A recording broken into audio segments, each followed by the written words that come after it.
நீங்கள்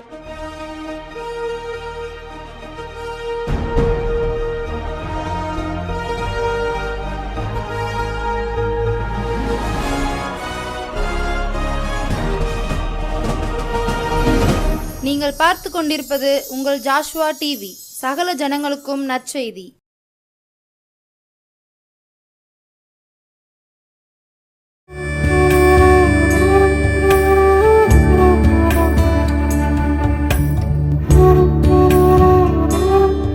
நம்முடைய ஆண்டவரும் உலகத்தின் இரட்சகருமாகிய இயேசு கிறிஸ்து தந்த இந்த நாளில் உங்களை மறுபடியுமாய் சந்திப்பதிலே மிகுந்த சந்தோஷம். எனக்கு அன்பான ஜாஷ்வா டிவி நேயர்களே, கடந்த நாட்களிலே ஒரு பெரிய காரியத்தை உங்களோடு பேசும்படி என் இதயத்தில் ஏவி இருந்தார். எத்தனை பேர் கடந்த நாள் நிகழ்ச்சியை நீங்கள் கவனித்தீர்கள் என்று எனக்கு தெரியவில்லை. இருந்தாலும் நான் மறுபடியுமாய் அந்த கடந்த நாளில் உள்ள சில வார்த்தைகளை சொல்லி இந்த நாளிலும் தேவன் உங்களுக்கு என்ன தருகிறார் என்பதை நீங்கள் கவனிக்கும்படி அன்போடு வேண்டுகிறேன். கடந்த நாட்களிலே ஓசியாவின் புஸ்தகம் 4ஆம் அதிகாரம் 1ஆம் வசனத்திலிருந்து என் ஆண்டவருடைய ஒரு வழக்கை உங்களுக்கு சொன்னேன். சர்வத்துக்கும் எஜமான், சர்வ சிருஷ்டிக்கும் காரணர் தேசத்தின் குடிகள் மேல் வழக்கு போட்டிருந்தார். எல்லோர் மேலும் ஆண்டவராக இயேசு கிறிஸ்துவை ஆராதிக்கிற, நம்புகிற, நம்பாத, சுவாசமுள்ள அத்தனை பேர் மேலும் ஓர் வழக்கு இருக்கிறது என்று ஓசியா 4ஆம் அதிகாரம் 1ஆம் வசனத்திலே சொன்னார். இன்றைக்கு அதன் தொடர்ச்சியை நான் பார்க்க இருக்கிறோம். அந்த வழக்கின் காரியங்களை நீங்கள் கவனித்திருக்கலாம். ஏன் தேவன் வழக்கு போட்டார், எதனால் தேசத்தின் குடிகள் மேல் வழக்கு இருக்கிறது என்று நான் உங்களுக்கு சொன்னேன். இந்த நாளிலே கிறிஸ்தவர்கள் மேல் வழக்கு இருக்கிறதாம். ஆண்டவராக இயேசு கிறிஸ்துவை குல தெய்வமாய் சொந்த இரட்சகராய் ஏற்றுக்கொண்ட உங்கள் மேல் ஒருவர் வழக்கு தொடர்ந்திருக்கிறார். ஐயா, இயேசுவை தெய்வம் என்று ஏற்றுக்கொண்டீர்கள். இயேசு நம்முடைய பாவங்களுக்காய் மரித்தார், உயிரோடு எழுந்தார், இன்றைக்கும் ஜீவனுள்ள ஜீவாதிபதியாய் ஜீவிக்கிறார் என்று சபைகளிலே அங்கத்தினராய் இருக்கிற ஆண்டவராய் இயேசு கிறிஸ்துவை கிறிஸ்து என்று ஆராதிக்கிற உங்கள் மேல் ஒரு வழக்கு இருக்கிறது. ஆம், உங்க மேல ஒரு வழக்கு இருக்கம்மா. ஐயா, உங்க மேல ஒரு வழக்கு போட்டிருக்கிறார். என்னோடு திருப்புங்களேன். மீகாவின் புஸ்தகம் 6ஆம் அதிகாரம் 2வது வசனம் இவ்விதமாய் சொல்கிறது. அந்த வழக்கு போட்டவர் என்ன காரியங்களை சொல்கிறார், ஏன் உங்கள் மேல் வழக்கு என்று நான் உங்களுக்கு சொல்ல இருக்கிறேன். அவருடைய ஒரு சத்தத்தை கேளுங்களேன். அவர் சொல்கிறார், பர்வதங்களே, பூமியின் உறுதியான அஸ்திவாரங்களே, கர்த்தருடைய வழக்கை கேளுங்கள். கர்த்தருக்கு அவர் ஜனத்தோடே வழக்கு இருக்கிறது. இஸ்ரவேலோடே அவர் வழக்காடுவார். இன்றைக்கு கிறிஸ்துவை குல இரட்சகராய் சொந்தகமாய் ஏற்றுக்கொண்ட என கருமையான தேவஜனமே, அந்த வழக்கின் காரியம் என்ன என்று அதே ஓசியாவின் புஸ்தகம் 6ஆம் அதிகாரம் 3ஆம் வசனம் இதமாய் சொல்கிறது. என் ஜனமே, நான் உனக்கு என்ன செய்தேன்? நான் எதினால் உன்னை விசனப்படுத்தினேன்? எனக்கு எதிரே உத்தவர் சொல். ஒரு மனிதன் ஒரு மனிதனிடத்தில் பேசுவது போல சர்வத்துக்கும் எஜமான், சர்வ சிருஷ்டிக்கும் காரணர், அண்ட சராசரங்களை ஆளுகை செய்கிற தேவாதி தேவன் கேட்கிறார், பர்வதமே கேள், நீதான் யுக யுகமாக இருக்கிற பர்வதமே, மலையே நீ கேளு, எனக்கு என் ஜனத்தோட வழக்கு இருக்கப்பா, நீ வந்து கேளுன்னு சொல்லுகிறார். எப்படி? நான் உன்னை எதனால் அவஸ்தப்படுத்தினேன்? அடுத்து பாருங்களேன், நான் உன்னை எகிப்து தேசத்திலிருந்து வர பண்ணி அடிமைத்தன வீட்டிலிருந்து உன்னை மீட்டு கொண்டு மோசே, ஆரோன், மிரியாம் என்பவர்களை உனக்கு முன்பாக அனுப்பினேன். என் ஜனமே, மோவாப்பின் ராஜாவாகிய பாலாக் பண்ணின யோசனை இன்னதென்றும், பேயோரின் குமாரனான பிலோயாம் அவனுக்கு பிரயோஜனமாக சொன்னது இன்னதென்றும் நீ அறிந்திருக்கிறாயே. எனக்கு அன்பானவர்களே, என் ஆண்டவர் சொல்கிற ஒரு வார்த்தையை நான் சுருக்கமாய் சொல்கிறேன். என் ஜனமே, நான் உனக்கு என்ன செய்தேன்? முதல் கேள்வி, உனக்கு என்ன நான் தீங்கு செய்தேன்? இந்த கேள்விக்கு தெளிவாய் எரேமியா 2ஆம் அதிகாரம் 6ஆம் வசனத்திலே ஒரு கேள்வி கேட்டிருக்கிறார்.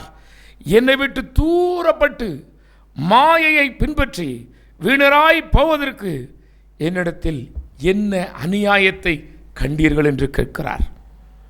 என்னை விட்டுட்டப்பா, நான் நீ கஷ்டப்படும் போது உன்னோடு ஒன்றா இருந்து நீ கஷ்டப்படும் போது வேதனையை அனுபவிக்கும் போது ஒருவரும் மதியாது இருக்கும் பொழுது, உங்கள் சொந்தம் உங்களை மதிக்காத பொழுது, நீங்கள் நம்பினவர்கள் உங்களை வெறுத்து ஒதுக்கும் போது, தேவன் உங்களை வெறுக்காமல், உங்களை விட்டு விலகாமல், உங்களை கைவிடாமல் பாதுகாத்து வழிநடத்தி இதுவரை நடத்தி வந்தாரே,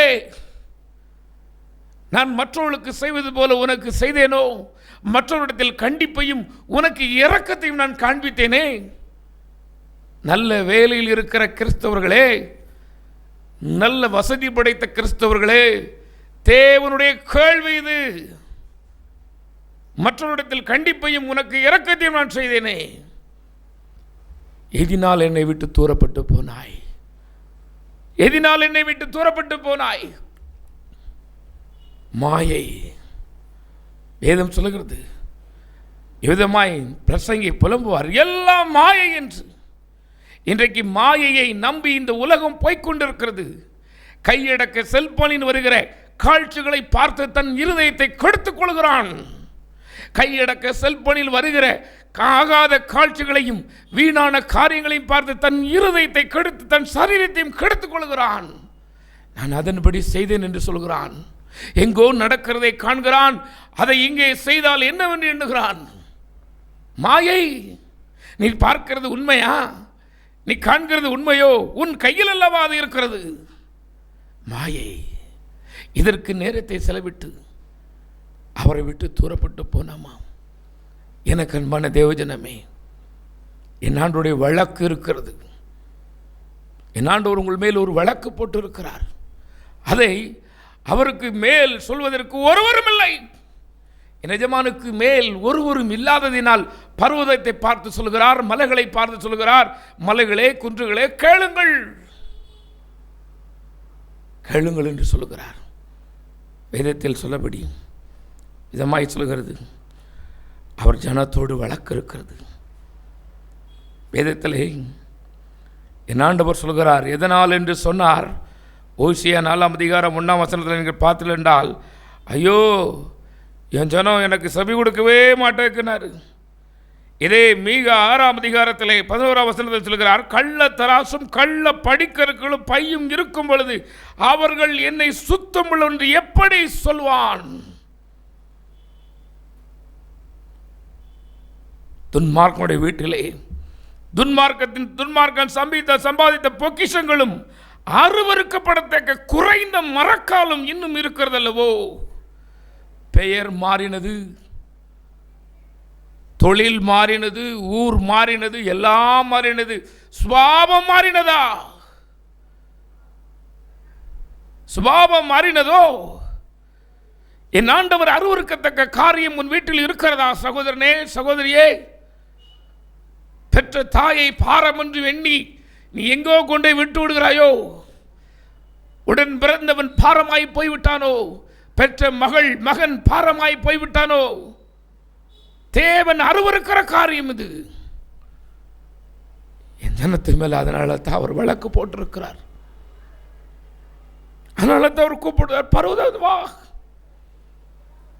நான் என்ன செய்தேன்? நீ ஏன் விட்டு தூர போயிட்ட? நீ ஆதி நாளில் இருந்த அந்த அன்பு எங்கே? திருமணத்துக்கு முன்பதாக ஜெபம் என்ன, வேத வாசிப்பு என்ன, பைபிள் ஸ்டடி என்ன, ஐயோ ஆலயத்தை நேசிக்கிறது என்ன? திருமணத்துக்கு பின்பு நேரம் இல்லை பிரதர். குழந்தை இல்லாதப்போ உங்களுக்கு இருந்த பக்தி இப்பொழுது இருக்கிறதா? தேவன் 3 பிள்ளையை கொடுத்து விட்டாரே, தேவன் 2 பிள்ளையை கொடுத்து விட்டாரே. குழந்தை பிறப்பதற்கு முன்பதாக எவ்வளவு பக்தியோடு, ஆண்டவரே எனக்கு ஒரு குழந்தை வேண்டும், ஏற்றுவே எனக்கு ஒரு குழந்தை வேண்டும், நான் ஊழியம் செய்கிறேன், அதை செய்கிறேன், இதை செய்கிறேன் என்று சொல்லி ஆண்டவரிடத்தில் வாக்கு பண்ணினீர்களே. இப்பொழுது அந்த வாக்குத்தத்தம் எங்கே? உங்களிடத்தில் வாக்குத்தத்தத்தை கேட்ட தெய்வம் அப்படித்தான் இருக்கிறார். உங்கள் வாக்குத்தத்தத்தை நம்பின தெய்வம் அப்படித்தான் இருக்கிறார். அவர்தான் இன்றைக்கு வழக்கு போட்டிருக்கிறார். பெயர் மாறினது, சுபாவம் மாறவில்லை. சுபாவம் மாறவில்லை ஐயா. ஒரு சம்பவத்தை சொல்கிறேன். ஒரு பாம்பு ஒன்று ஒரு கல்லின் கீழ் மாட்டிக்கொண்டதாம், கல்லுக்குள். அதை ஒரு மனுஷி, ஒரு பெண் போய் எடுத்து விட்டு, ஐயோ பாம்பு சிக்கியிருக்கிறதே, துடித்து கொண்டு இருக்கிறதை எடுப்போம் என்று எடுக்கும் பொழுது இது கதை. அந்த பாம்பு சொன்னதாம், நான் என்னுடைய சுவாபத்தை உன்னிடம் காண்பித்தே ஆவேன் என்று சொல்லியிருக்கிறது. என்னவென்று கேட்டாலாம், என்னுடைய சுவாபம் கடிப்பது. நீ உன்னுடைய சுவாபத்தை காட்டிவிட்டாய், உன்னுடைய சுவாபம் காப்பாற்றுவது, என்னுடைய சுவாபம் கடிப்பது என்று சொன்னதாம். சுவாபம் மாறினதா? நன்மை செய்தவர்களுக்கு தீமை செய்துவிட்டீர்களோ? நன்மைக்கு பெற்று வளர்த்த தாய் தகப்பனுக்கு நீங்கள் என்ன செய்தீர்கள்? ஒரு முதியோர் இல்லத்தில் ஒரு முதியோர் இவ்விதமாய் எழுதி போட்டிருக்கிறார் அந்த தகவல் பலகையிலே, என் மகனுக்கு சொத்து சேர்த்தேன், என் மகனை நல்ல வளர்த்தேன், ஆளாக்கினேன், சொத்து சேர்த்தேன், வீடு கொடுத்தேன், எல்லாம் கொடுத்தேன்.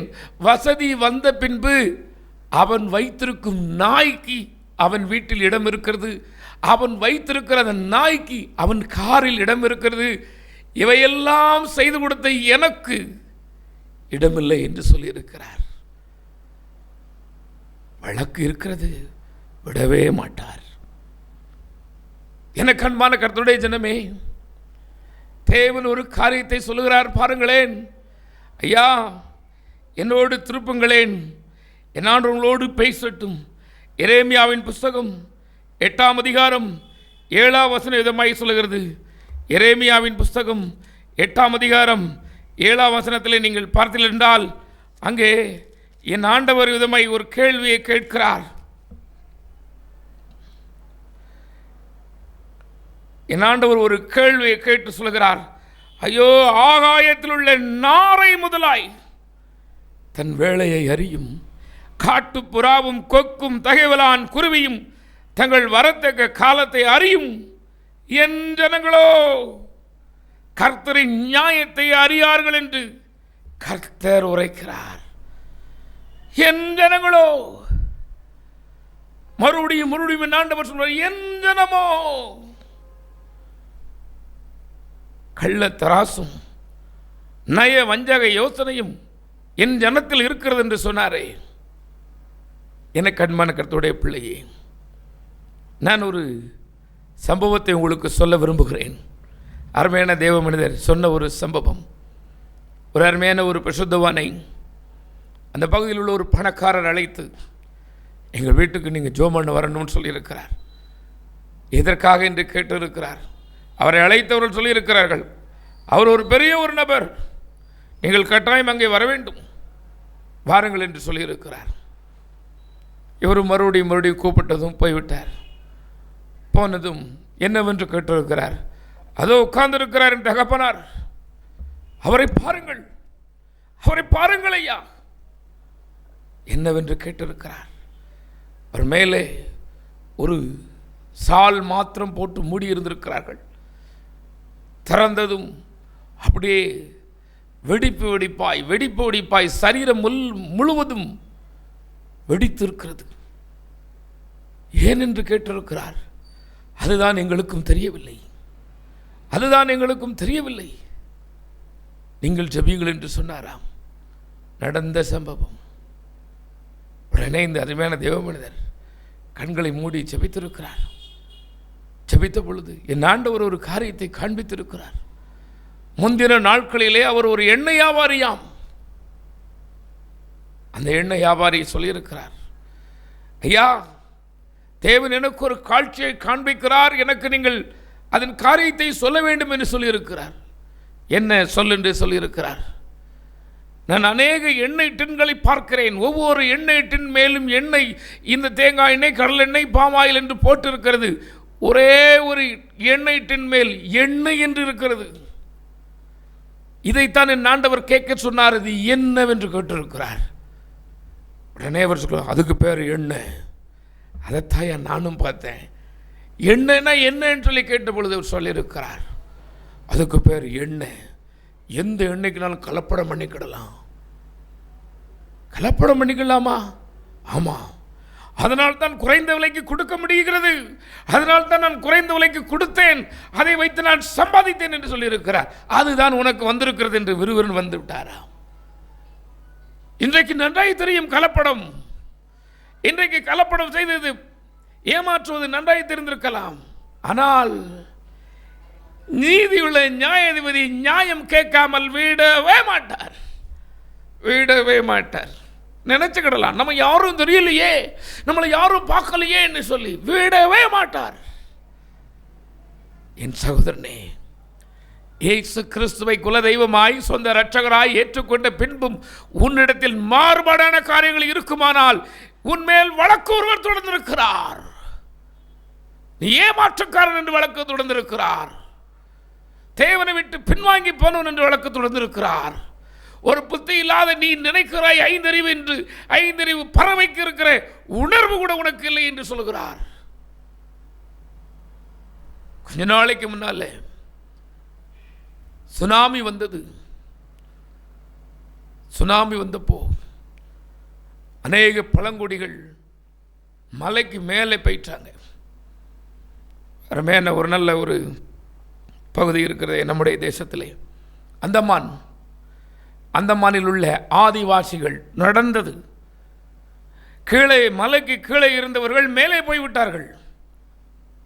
மேலே போனதை பற்றி இந்த குழு, எப்படி நீ மேலே வந்தாய், எல்லோரும் கீழே தானே இருந்தீர்கள், எப்படி நீ மேலே வந்தாய் என்று கேட்ட பொழுது அந்தமானில் உள்ள ஆதிவாசிகள் சொன்னார்களாம், இங்கே இந்த மாடுகள் பறவைகளுடைய வினோத சத்தம், வினோத நடக்கைகளை பார்த்தோம்.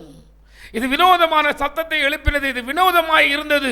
அங்கும் இங்கும் காட்டு மாடுகளும் அங்கும் இங்கும் இந்த காட்டு பறவைகளும் அலைமோதுகிறதை பார்த்தோம். அது ஏதோ சம்பவிக்கிறது போகிறது என்று நாங்கள் அறிந்து கொண்டோம். அதனால் மேலே வந்தோம் என்று சொன்னார்கள். அந்தமான் தீவில் உள்ள ஒரு ஆதிவாசியும் பாதிக்கப்படவில்லை. என கண்மான கர்த்தருடைய ஜனமே, இன்றைக்கு தேவன் அதைத்தான் சொல்லுகிறார். நீ பறவைகளை பார்க்கிறாய், மிருகங்களை பார்க்கிறாய், தேவன் சொன்ன அத்தனை காரியமும் நடந்து கொண்டு வருகிறது, ஆனால் உனக்கு உணவில்லையே. ஏசாயா 1 சொல்வார், மாடு தன் எஜமானையும் கழுதை தன் முன்னணையும் அறியும், என் ஜனங்களோ அறிவில்லாமலும் உணர்வில்லாமலும் இருக்கிறார்களே. இன்னும் உணர்வில்லையே. இயேசு கிறிஸ்துவை ஏற்றுக்கொண்டேன் என்று சொல்கிறாய், என்னுடைய பெயர் இந்த சபையிலே இருக்கிறது என்று சொல்கிறாய், உன்னுடைய பெயரை என் ஆண்டவர் எழுதி வைத்திருக்கிறாரா? என் ஆண்டவர் எழுதியிருக்கிறாரா? உன்னுடைய பெயர் அங்கே இருக்குமானால் கல்லறையில் உனக்கு இடம் உண்டு, பரலோகத்தில் இடம் இருக்கிறதா? நீ பணம் கொடுத்து கல்லறையில் இடம் வாங்கலாம், பணம் கொடுத்து பரலோகத்தில் இடம் வாங்க முடியாது. சகோதரனே, சகோதரியே, பரிசுத்தமாய் வாழ்ந்தால் மாத்திரமே பரலோகத்தின் பாக்கியம் கிடைக்கும். பரிசுத்தம் இல்லாமல் ஒருவனும் தேவனை தரிசிக்க முடியாது. இனி வரும் நாட்கள் கொடுமையானதாய் இருக்கிறது. இனி சிந்தித்துக்கொள், நீ சிந்தித்துக்கொள். எப்படி இந்த வழக்கிலிருந்து தப்புவாய்? யார் உன்னை விடுவிக்க கூடும்? சங்கீதக்காரர்கள் தான் புலம்புவார், எனக்காய் வாதாட ஒருவர் இருந்தால் நலமாய் இருக்கும் என்று. உன்மேல் வழக்கு போட்டதற்கு உனக்கு பதிலாய் வழக்காட யாராவது இருந்தால் நலமாய் இருக்கும் என்று புலம்புகிறார். பூமியின் குடிகள் மேல் இது ஒரு கண்ணியை போல வருமாம். என் ஆண்டவர் எனக்கு காண்பித்த காரியங்களை சொல்கிறேன். 50 வருடம் கிறிஸ்தவனாய் இருந்தீர்களே, 50 வருடம் கிறிஸ்தவனாய் இருந்தீர்களே, நீங்கள் ரட்சிக்கப்பட்டு 50 வருடம் ஆகிவிட்டது, 20 வருடம் ஆகிவிட்டது என்று மார்தட்டி சொன்னீர்களே. இந்த 50 வருடத்தில், இந்த 20 வருடத்தில் இயேசு கிறிஸ்துவுக்காய் செய்தது என்ன? இயேசு கிறிஸ்துவுக்காய் செய்தது என்ன? இந்த ஜீவன் கொடுத்த தேவனுக்கு, இந்த உயர்வை கொடுத்த தேவனுக்கு, உங்களை இதுவரை நடத்தி வந்த தேவனுக்கு நீங்கள் செய்தது என்ன? ஒருவேளை நீங்கள் சொல்லலாம், நான் காணிக்கையை சபைக்கு அனுப்பிவிட்டேன் என்று. ஐயா, அதே வசனத்திலே தெளிவாகி போட்டிருக்கிறது, எனக்கு உன் காணிக்கை மேலேயும் பிரியம் இல்லப்பா, எனக்கு உன் பணத்து மேலேயும் பிரியம் இல்லை, உன் மேலே தான் பிரியம். இன்றைக்கு நூதன சத்தியம், காணிக்கை கொடுத்தால் சரியாகிவிடும் என்று. இல்லை, ஒரு நாளும் சரியாகாது. என் ஆண்டவர் இருதயத்தை பார்க்கிறவர், மனுஷன் முகத்தை பார்ப்பான், மனிதன் உயர்வு தாழ்வை பார்ப்பான், மனிதன் பதவி பண பலத்தை பார்ப்பான். தேவன் அப்படி பார்க்க மாட்டார். அவருக்கு ஆண்டியும் அரசனும் சரி. யாராயிருந்தாலும் அவருடைய நீதியின்படி தான் நியாயம் தீர்ப்பாராம். நம்முடைய இஷ்டத்தின்படி நமக்கு நியாயம் செய்ய மாட்டார். ஒருவேளை நீங்கள் வசதியாக இருந்தால் பூலோகத்தில் உங்களுடைய நியாயத்தை நீங்கள் வாங்கலாம், ஆனால் அங்கே வாங்க முடியாது. உங்களுக்கு விருப்பமான நியாயத்தை, உங்களுக்கு விருப்பமான காரியத்தை நீங்கள் அங்கே வாங்க முடியாது. என் ஆண்டவர் தம்முடைய சட்டத்தின்படிதான் உங்களுக்கு செய்வார். ஐயா, இன்றைக்கு கண்களை மூடுவீர்களா? கண்களை மூடியாப்பா, என் மேலே இருக்கிற உங்கள் கோபம் மாற நான் என்ன செய்ய வேண்டும்? என் பிள்ளைகள் மேலே இந்த வழக்கு வரக்கூடாதப்பா. நானும் எத்தனையோ முறை சொல்கிறேன், ஆனாலும் என் பிள்ளைகள் கேட்பதில்லை. சகோதரனே, சகோதரியே, இந்த வார்த்தை வாயில் இருக்கிறதா? சொல்லுங்கள். ஓசியா 5ஆம் அதிகாரம் 7ஆம் வசனத்தில் இருக்கிறார், நீ வேதத்தை மறந்தால் உன் பிள்ளைகளை மறப்பேன் என்று. உன் பிள்ளைகள் வேதத்தை மறந்தால் உன் சந்ததியை தேவன் மறந்து விடுவாராம். நீ ஜெபிக்க மறந்தால் தேவன் உங்கள் பிள்ளைகளை மறந்து விடுவாராம். யாருக்கு? உங்களுக்கு நீங்களே ஜெபிப்பது ஜெபமா? உங்களுக்கு நீங்களே ஜெபித்துக் கொள்வது ஜெபமோ? என் அன்பு சகோதரனே, நீ என்றைக்கு ஆண்டவராய் இயேசு கிறிஸ்துவை குல தெய்வமாய் சொந்த இரட்சகராய் ஏற்றுக்கொண்டீர்களோ அன்றைக்கே மற்றவர்களுக்காய் ஜெபிப்பது, தேசத்துக்காய் ஜெபிப்பது, ஜனங்களுக்காய் ஜெபிப்பது, சபைக்காய் ஜெபிப்பது உன்மேல் விழுந்த கடமை. நீ கடமையை கூட செய்தீங்களா? கடமையை கூட செய்தீங்களா? நீங்க கடமைக்கு கூட மற்றவங்களுக்கு ஜெபம் பண்ணலையே. நீ கடமைக்கு கூட மற்றவங்களுக்கு ஆண்டவரை பற்றி சொல்லலையே. என் ஆண்டவர் கேட்பார். மன்னிங்கன்னு சொல்லுவோமா? என் மேலே வளர்க்க வேண்டாம்ப்பா, அவர் தொடுத்திருக்கிறார் கிறிஸ்தவர் மேல் என்று. அப்பா, நானும் மனம் போல் வாழ்ந்தேன். பிரயோஜனம் இல்லாததையும் இல்லாததையும் எண்ணி என் நேரத்தை தொலைத்தேன். ஐயோ, இன்றைக்கு ஒரு கூட்டம் திரையில் நடிக்கிறவனை பார்க்க சாகிறது. திரையில் நல்லவரை போல நடிக்கிற மனிதரை பார்க்க ஒரு கூட்டம் செத்து கொண்டிருக்கிறது. தன் மகன் செத்தானும் பரவாயில்லை, நான் அந்த பிரபலமான நடிகரை நான் பக்கத்தில் பார்த்து விட்டேனே என்று சொல்கிறாள். எந்த காலத்தில் இருந்து கொண்டிருக்கிறீர்கள்? எந்த காலத்தில் இருந்து கொண்டிருக்கிறீர்கள்? இன்னும் நாட்கள் இருக்கிறதோ? கொள்ளை நோய் தேசத்தில் வந்து கொண்டிருக்கிறதே, பிரச்சனை போராட்டம் வந்து கொண்டிருக்கிறதே, அழிவு தேசத்துக்கு வந்து கொண்டிருக்கிறதே. நீங்கள் இன்னும் மௌனமாக இருக்கிறீர்களோ? நீங்கள் இன்னும் மௌனமாக இருக்கிறீர்களோ? இன்னும் உங்களுக்கு நாள் இருக்கிறதோ? யார் சொன்னது உங்களுக்கு நாள் இருக்கிறது என்று? யார் உங்கள் உயிருக்கு கேரண்டி கொடுக்கிறது? ஐயா, 10 வயசு பிள்ளை சாகுது, 5 வயசு பிள்ளை சாகுது, 15 வயசு பிள்ளை சாகுது, 20 வயசு வாலிபன் சாகுறான். பத்திரிக்கை கொண்டு போனவன் சாகுதாயா? கல்யாணத்துக்கு பத்திரிக்கை கொண்டு போனவன் செத்து பிணமா வருகிறான். மணமகளாய் அலங்கரிக்கப்பட்ட மணமேடைக்கு போகக்கூடிய பெண் செத்து வருகிறாள். ஏன்? என் தேசம் ஏன்? வேதம் சொல்கிறது தன் குடிகளின் மூலமாய் தீட்டுப்பட்டது என்று. ஏன்? நூதனமாய் பேசுகிறவன் என் ஜனத்தை திசை திருப்பி நூதனமாய் பேசி நரகத்துக்கு நடத்தி கொண்டிருக்கிறானே. தனக்கு இஷ்டமானதை சொல்லி தனக்கு வருமானத்துக்காக எதை வேண்டுமானாலும் செய்கிற கூட்டம் பெருகிவிட்டதே. தேவனால் அழைக்கப்பட்ட நீ மௌனமாய் இருப்பது என்ன? எப்பொழுது உன் மௌனம் கரையும்? எப்பொழுது இந்த தேவனுக்கு நீ பதில் சொல்லுவாய்? உன் வழக்கை மலைக்கு சொல்லிப்பார். உன் வழக்கை சொல்லிப்பார். 24 மணி நேரம் கொடுத்தேனே, எத்தனை மணி நேரம் எனக்கு செலவிட்டாய் என்று கேட்பார். இத்தனை வயதை உனக்கு தந்தேனே, எத்தனையோ பரிசுத்தவானுடைய பிள்ளைகளுக்கு இந்த வயது இல்லை, எத்தனையோ பரிசுத்தவாட்டிகளுக்கு இந்த வயது இல்லை. எத்தனை பரிசுத்தவான் 30 வயதுக்கு முன்பாக பெரிய பெரிய காரியங்களை செய்து 30 வயது மேல் தாண்டாமல் கல்லறை கூட இல்லாமல் புதைப்பதற்கு நடு கடலில் தூக்கி எறியப்பட்டு போயிருக்கிறார்கள் தெரியுமா? சபைகளை ஸ்தாபித்து சபைகளுக்காய் முழங்காலை தந்த அநேக பரிசுத்தவான்கள் 40 தாண்டவில்லை தெரியுமா? இத்தனை வயதை தந்தாரே, இத்தனை வயதை தந்தாரே, இவ்வளவு வசதியை தந்தாரே. நடந்து செல்ல முடியாது என்பதற்காகத்தான் உங்களுக்கு வாகனங்களை தந்தார். நல்ல வசதியை தந்தது தேவன் அதற்காகத்தான். அவருக்கென்று ஒரு கூட்ட ஜனத்தையாவது திருப்ப மாட்டாயா? நரகத்துக்கு போகிற உன் சொந்தத்தை திருப்ப மாட்டாயா என்று. நீ மௌனமாயிருக்காதே. இனி மௌனமாயிருக்கக்கூடிய காலம் அல்ல.